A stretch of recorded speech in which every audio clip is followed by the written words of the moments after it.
Bilang host, ano ba? Siguro yung big night talaga. I was so nervous and tandang-tanda ko dahil sa online naman po ako naka-station. Sabi sa akin nung mga nagbe-brief na kailangan syempre makipag-usap sa mga audience, mag-interact with the audience. Tapos yung audience sabi nila, oo daw, mag-interact daw sila sa akin. Sabay nung nag-live na, di na nila ako pinansin. Tapos isa yun sa mga moments as a host na I had to think really fast kasi kinakausap ko sila tapos hindi na nila ako pinansin. So, nag-joke na lang ako na, di na nila ako pinansin. Pero ayun, medyo nag-panic ako doon deep inside. And syempre, iba din yung thrill, iba yung hype ng big night. Talagang tension na tension lahat, excited lahat, nervous, and all of the emotions na posibleng maramdaman ng isang host at manonood na rin ng PBB. So, yeah, that's so unforgettable for me. Oh my gosh. Makikita nila sa TikTok kung ano yun. Basta kami dalawa ni partner ni Melay na yung tawa lang kami ng tawa. Hindi namin nahihirapan na kami maitawid yung spiel namin kasi tawa kami ng tawa. Pero whatever they see live is basically what we do or what the kind of relationship we have behind the camera. Yun. Ang memorable moments ko bilang housemates is syempre yung pagkapanalo ko sa PBBA at saka yung pagkakilala namin ni Jason kasi kung hindi kami nagkilala, lagi kong sinasabi talaga to, kung hindi kami nagkilala sa loob ng bahay ni Kuya, baka walang Mela and Stella ngayon. So, isa yun sa memorable at yung pagkapanalo ko na talaga namang 15 years ngayon kasi 2010 yun eh. Alam ko, wala kang pakialam, nagtanong ka lang. So, ito naman ang pangalawa kong sagot. Ang memorable naman na moment ko, experience ko bilang host, is yung kasama ko si partner Enchong. 25% si Maxine Martinez. Congratulations sa ating top 5. Yung talagang nagkaroon kami ng talagang back-to-back na moments. Alam ko ito rin yung pinaka-memorable moments din niya bilang host. Napagtagumpayan, ang hirap mapagtagumpayan yung tawa sa live na live, tapos yung eviction pa yun. Pero kasi ang ending nun, katapusan na ng career mo. Pero mabuti lang napagtagumpayan namin ni partner and hanggang ngayon pag napapanood namin talagang maluha-luha pa rin kami kakatawa. Alam ko wala ka lang ulit pakialam pero sige lang. Bilang host, daming beses yan. Siguro yung pinakaunang salang ko.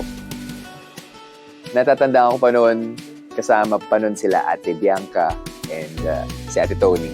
Hindi ko memorize yung linya ko. Binato ko na lang. Sabi ko, back to you, G. Sagingin tayo lahat. Sinong G? Tony G.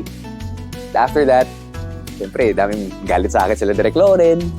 Pero it's part of the process. Para maging, pag kailangan magdaanan yun, kailangan mong mapagalitan for me. And after that, sobrang kailangan ibigay mo yung buong mo. Isa pang moment, siguro, yung hindi mo inakala na sa gitna ng pandemya at sa gitna ng shutdown, nagkaroon ng Pinoy Big Brother. So lahat kami naka-face shield, naka-PPE, naka-swab test para lang matuloy yung bagong edisyon ng Bahay ni Kuya. Most memorable experience as a housemate, syempre yung kinulong ko yung sarili ko sa cabinet, pinagkasya ko siya sa ilalim ng sink.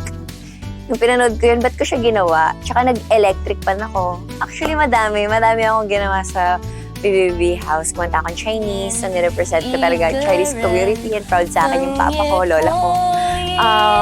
As a host naman, most memorable siguro yung hindi umandar yung prompter.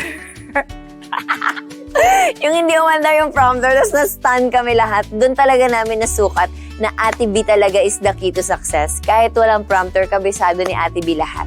So kaming mga host nun, syempre iba din si Robbie, ibang caliber. Pero kami nila Enchong, nila Enchong, nila Melay. So na-stun talaga kami na hindi na namin alam yung gagawin namin pag wala na yung prompter. Tapos yung cake ni Melay sa nahawak-hawak niya habang nag-host siya. Yun. Actually, madami nakakatawa. Nakakatuwa ang PBB host family. It's amazing. Ibang experience. Pinaka-memorable PBB moment ko bilang housemate nung Celebrity Edition 1 noong 2006 ay nung umabot ako nung Big Four.